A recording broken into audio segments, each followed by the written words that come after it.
Bienvenidos. Hoy conversaremos con la doctora Lilian von der Valdemoeno. Ella es profesora investigadora de tiempo completo en nuestra amada universidad. Imparte cursos y dirige tesis tanto de licenciatura como de maestría y doctorado. Principales líneas de investigación son la literatura medieval, el teatro de los siglos de oro y la retórica aplicada al análisis literario. Resulta poco prudente mencionar el resumen curricular enorme de la doctora. Dejamos aquí abajito en la descripción dicho resumen. Doctora, agradecemos infinitamente que haya aceptado nuestra invitación a esta conversación. Queremos empezar hablando sobre el CECIL. Por ahí unos pajaritos, algunos exalumnos suyos, nos informaron que usted fue pieza trascendental, importantísima para la creación de la primera edición de este CECIL. La pregunta es, ¿cómo y con qué objetivo surgió el CECIL? Bien, pues me da mucho gusto estar con ustedes y les agradezco que me distingan con su entrevista a ustedes, a los miembros de la comisión organizadora del 20º CECIL.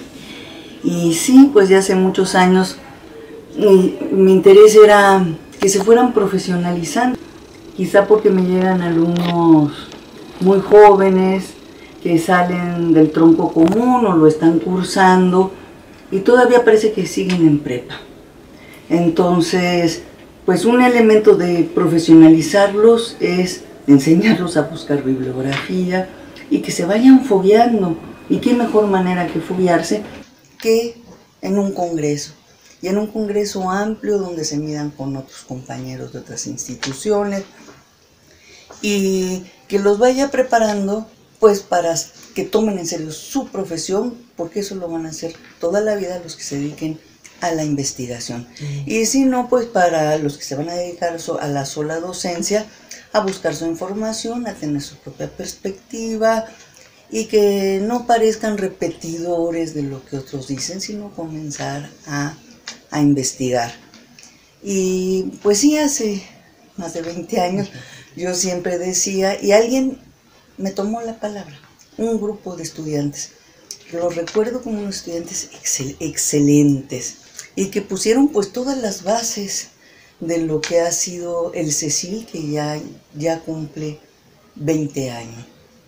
Y este grupo de alumnos pues lo planeó bien y lo planeó también este congreso, que ha logrado permanecer a lo largo de los años de tal suerte que se ha vuelto una tradición. A mí me da enorme gusto ver a los estudiantes presentando sus cosas con toda la seriedad, incluso discutiendo frente a otros estudiantes, dando opiniones. Me encanta cuando llega gente, por ejemplo, de la UNAM, y están los de la UAM, y están cada quien más presumido que otro, y qué bueno, porque se están midiendo. De eso se trata, de saber responder, de saber sustentar, en fin, es un elemento muy importante para su profesión y que así siga. Tienen que llegar con ir formando su currículum, y que mejor en caliente. Y ustedes están trabaje trimestre con trimestre, sáquenle raja a lo que están haciendo. Por ahí también, justamente platicando con la doctora, ahora doctora Marucha, y también miembro de la universidad, nos decía que parece que no era en un inicio el proyecto no era un congreso, sino otra cosa, ¿no? Una revista, me parece, o algo así. O si fue siempre un congreso estudiantil de inicio. Lo que yo recuerdo es el congreso, aunque también hubo propuestas para hacer revistas, e incluso las hubo. Hubo un grupo muy significativo de estudiantes excelentes también que hicieron una revista, pero le dieron un corte poco académico. Era el periodiquillo Sarmiento. Y así ha habido otros intentos de hacer revistas, pero que no han continuado. Ojalá, que sería el siguiente paso, si se quieren animar, es este congreso, establecerse ustedes como editores y tener una revista establecida. Desde luego, así como dictaminan las ponencias, porque se trata de un congreso muy serio, enviar a dictaminar los artículos, y que tenga también ya un espacio pues para canalizar, digamos, sus investigaciones. El problema siempre es que las generaciones siguen, entonces se puede perder una revista, ¿no? Que un grupo se vuelva muy responsable y al otro ya no le interese tanto el asunto de esta continuidad, que sería lo ideal. Que hubiese, digamos, una suerte de sinón de actas selectas, abierto una revista estudiantil donde se pudiera dar cauce a sus trabajos. Yo he leído trabajos excelentes que a veces se quedan en el cajón. No solamente eso, tesis de licenciatura sumamente importantes que se quedan ahí y que podrían irle sacándolas mediante una revista académica seria, pues quitar, digamos, todos los estados de la cuestión, en fin, y ir dejando los análisis. ¿Sí? La inteligencia no está en función de los grados. ¿Qué opinión le merece la evolución que ha tenido a lo largo de estos más de 20 años el Congreso? Hablamos un poco de la inserción de edición y de didáctica, de cierta tendencia a la interdisciplinariedad en determinadas ediciones. A mí me parece muy bien la apertura, sobre todo a otras instituciones.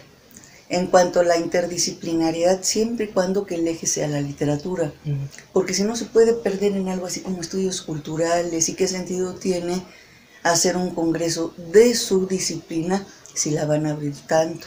Desde luego que las áreas relativamente nuevas de didáctica y de edición forman parte de nuestra licenciatura y tienen que tener cabida en un congreso que representa lo que se aprende en esta licenciatura. Entonces, pues bienvenida. La edición, mucha gente va a trabajar en edición. Entonces, qué bueno. Y en didáctica es un porcentaje muy amplio, pues trabajamos en docencia. Así es que son áreas pues fundamentales. Fíjense que alguna vez me invitaron al IEMS a dar una conferencia en un congreso que ellos tenían. Y me dio enorme gusto ver a muchísimos de mis ex estudiantes. Y hay algunos que dan en algunas instituciones muy problemáticas del IEMS, por la zona en la que se encuentran estas instituciones. Y realmente ellos hacen muchísimo se enfrentan a problemas de chicas embarazadas, familias disfuncionales, drogadicción. Y yo dije, aquí está la bibliografía, lo que están haciendo ellos investigando para el área de didáctica. Cómo transmitir conocimientos a grupos en situaciones difíciles, incluso grupos de pronto muy marginales, porque la IEMS pues está en toda la ciudad y hay de todo. Pero a mí sus ponencias me resultaron interesantísimas y yo creo que nuestra propia institución se tendría que acercar en el área de didáctica a que dieran esa maravilla de información de casos específicamente mexicanos. Están creando bibliografía y el hecho es que no son conscientes de que la están creando. Pero bueno, sería interesante acercarnos en esa área, ¿no? Yo me dedico a la investigación y a mis alumnos los llevo hacia la investigación. Pero las otras áreas de didáctica y de ediciones que son fundamentales, digamos, el grueso de la población está de nuestros estudiantes se va a dedicar a eso.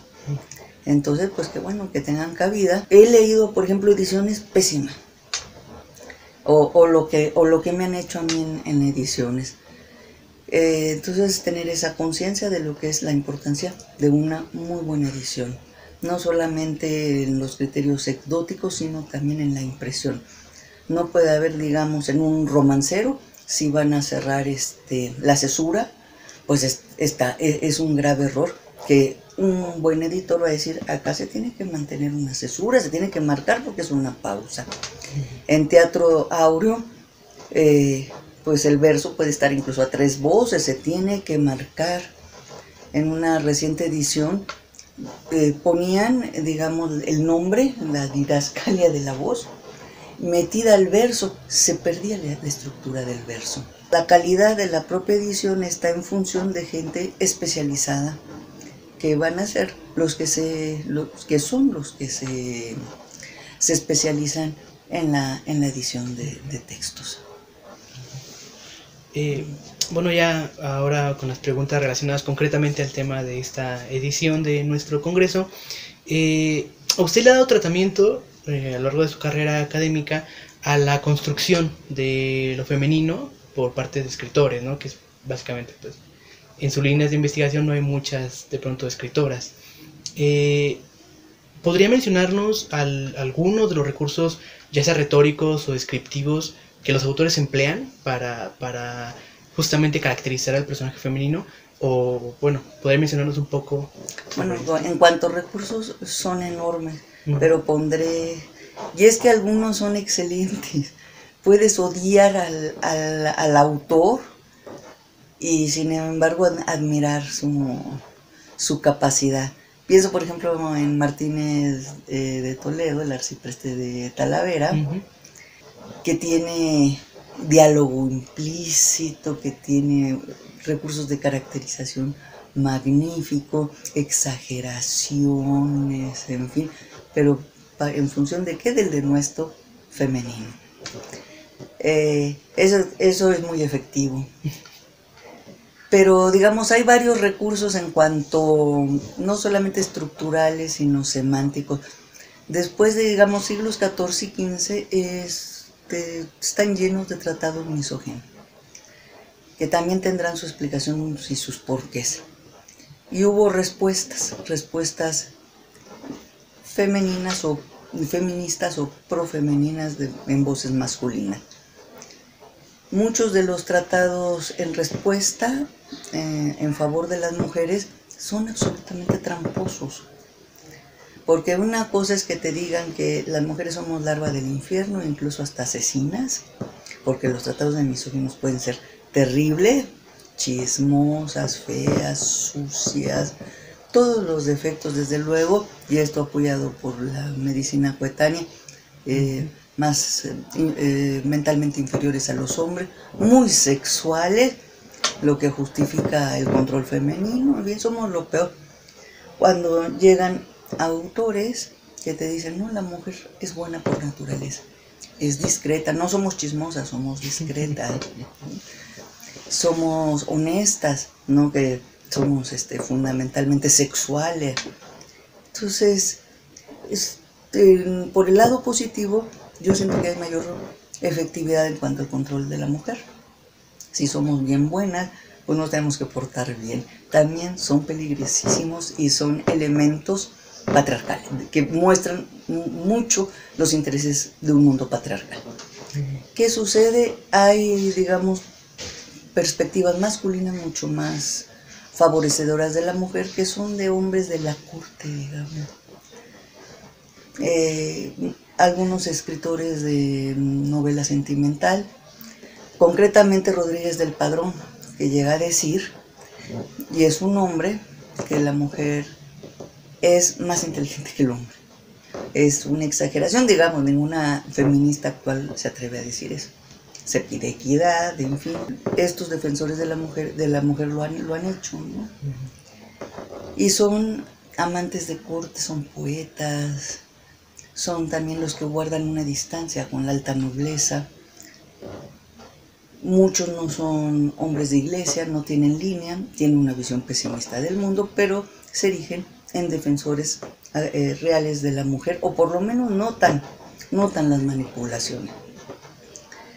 Como Juan de Flores, digamos, cuando asume en su personaje de Bratzaida, en Grisel y Mirabella, que apela a una sentencia, dice que los hombres tienen la pluma en la mano. Entonces, con la capacidad empática de ponerse en los zapatos de una mujer y ver que tenemos todas las de perder. También ha habido mujeres que han asumido su propia defensa, ¿no? Fuera de nuestro ámbito, pues Pizarro, Cristín de Pizarro. Pero por ejemplo una Teresa de Cartagena. No obstante, si creces en un mundo con unos elementos culturales dominantes, pues los introyectas. Entonces, por ejemplo, va a asumir que pese a que intelectualmente es menor a los hombres, pues se atreve a defender la posición femenina y decir que los ataques Sobre todo estoy pensando ahora en Pizan, decir que los ataques masculinos son absolutamente injustificados. Pizan no asume esa posición de inferioridad, hija de profesor, pero las demás mujeres generalmente sí. Y no es un elemento novedoso, yo creo que es tópico, porque por ejemplo llegamos a Quevedo, aquí tu autor, que es magnífico y es maravilloso, pero me parece que en la obra de todos, burlándose de las mujeres en voz femenina, que nosotros no nos dejan ir a la universidad porque nos tienen envidia, porque había uno de elementos de defensa, digamos, relativamente tópicos de estos siglos, ya del siglo XVII o del siglo XVI, donde la mujer, pues cambia tanto la cosa y la mujer da un paso atrás en cuanto a sus derechos. Que eso no sé qué tanto se vaya a ver en el Congreso, pero siempre les digo a mis estudiantes que la historia no es ni lineal ni progresiva. Las mujeres del medioevo, por ejemplo, las villanas libres votaban. Las mujeres volvemos a votar hasta el siglo XX. Y las nobles tenían una fuerza, tanto las nobles de corte como las abadesas, por ejemplo, que también controlan buena parte de la transmisión cultural. Algunas sí son creadoras. Se habla mucho de Isabel y sus damas. Para el Renacimiento, curiosamente, el siglo del humanismo, pues la mujer comienza a perder muchísimos derechos y está siempre sometida a las decisiones masculinas. Igual pues ya no se diga en el barroco, son siglos muy negativos, se da incluso la cacería de brujas. No es fenómeno medieval. O sea que estos siglos tienen muchas tachas. Pero a mí lo que más tristeza me da en función de las mujeres, que su tema el siglo XIX es tremendo. Tremendo. ¿Y qué pasa en el siglo XXI? Yo procedo de una generación en que había luchas feministas. Todas las mujeres exigíamos equidad. Muchas de mis colegas vienen de eso y estudian con tal exigencia. Pero ¿qué pasa en la generación de ustedes, en la generación posmoderna? Y eso es tristísimo, con lo que estoy diciendo de que damos un paso atrás. Ahora están exigiendo respeto por la vida, alto a la violencia, alto a la violación, alto a la trata.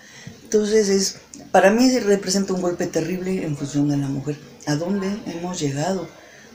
No solamente los fracasos en nuestras luchas, sino que se llegue ahora a pedir por la propia vida. ¿Qué está pasando y qué propuestas hay en esta era posmoderna? Pues para revertir el asunto. Y ese es un tema que a mí me preocupa muchísimo porque veo a jóvenes que con falta de valores en este sentido, que no saben cómo reaccionar. Las mujeres estamos pidiendo apoyo por unas autoridades que no están cumpliendo su función. Pero ¿a qué hemos llegado? Yo siento que tendría que venir una teoría con la fuerza que tuvo, una teoría patriarcal como es la del amor cortés, que refinó los usos, el trato intersexual. Necesitaríamos una propuesta con tal validez ética que comience a tener algún influjo en esta etapa de horror que les está tocando y que nos está tocando vivir. Pero ya todas las muchachas, pues, con sus gases pimientas, con miedo. ¿Qué ha pasado? Para mí es un gran fracaso, incluso en mis luchas, en mis ideales. Y a ver qué tanto sale este tema terrible en el Congreso. Pero la visión de las mujeres, de las próximas escritoras, pues va a ser diferente. Va a ser diferente porque es una mujer absolutamente despreciada. Muy relacionado también en parte con eso, sabemos, porque le ha dedicado artículos y ponencias, de su fascinación por la Santa María Egipciaca y también por María Magdalena. ¿De dónde viene esta fascinación? ¿Por qué le encanta tanto estas dos? Pues a mí me encantan las pecadoras, pero recuerdan en el poema de Rosario Castellanos que tendría que haber otra forma de ser que no fuera una egipciaca. Pero me parece una historia pues, que incide, digamos, en el pathos, en la emoción, Y no solamente incide más cuando es una mujer que trata de salvarse. Entonces ese absoluto deseo de salvación atentando contra tu propio cuerpo. Retóricamente es tremendo.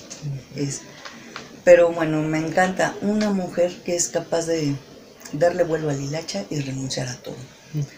Y que te pone a cuestionar muchas cosas.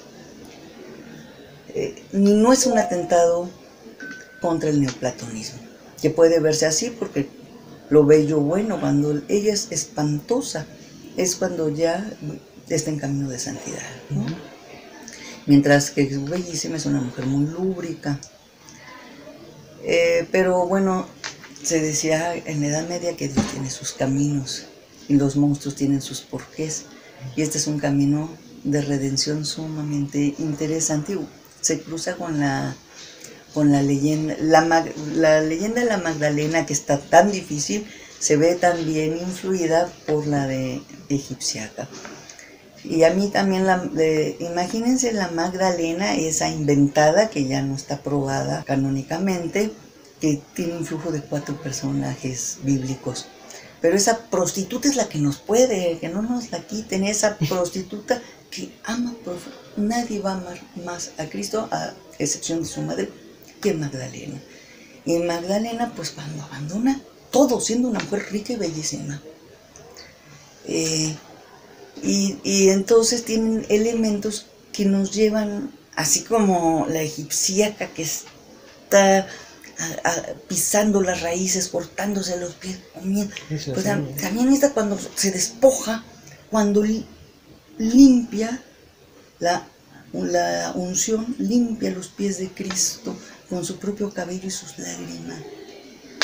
Y la leyenda, desde luego, absolutamente falsa, es así, medieval, de su viajecito a Francia, donde vive en una cueva. Ahí está mucho en relación con la egipciaca, ¿no?